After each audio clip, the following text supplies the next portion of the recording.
अमित शहांचा महाराष्ट्र दौरा म्हणजे मला पहा आणि फुलं वाहा.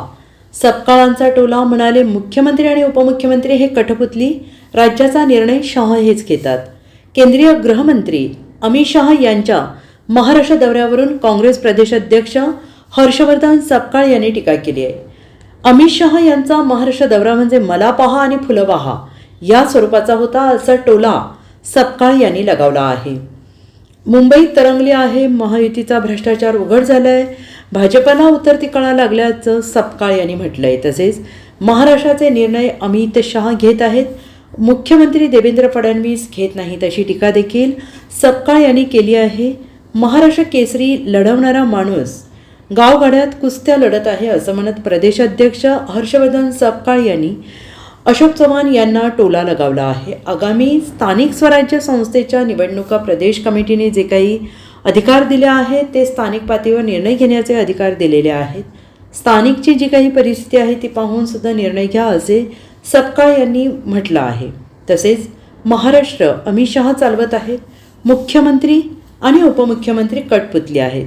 अमित शहा यांचा महाराष्ट्र दौरा म्हणजे मला पहा आणि फुलं वाहा या स्वरूपाचा असल्याचं त्यांनी म्हटलं आहे. आज काँग्रेस पक्षाची तिरंगा रॅली आहे, त्याकरिता हर्षवर्धन सपकाळ नांदेडला आले आहेत.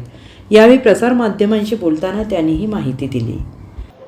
आता अशोकराव चव्हाणजींचे जे वडील आहे, काँग्रेसचे जे नेते होते शंकररावजी चव्हाण, हे हिंद केसरी होते आणि शंकरराव चव्हाणांचा वारसा चालवत असताना अशोकरावजी देखील मुख्यमंत्री राहिले, खासदार राहिले आणि महाराष्ट्र केसरी हा सामना ते काँग्रेसमध्ये असताना लढत होते.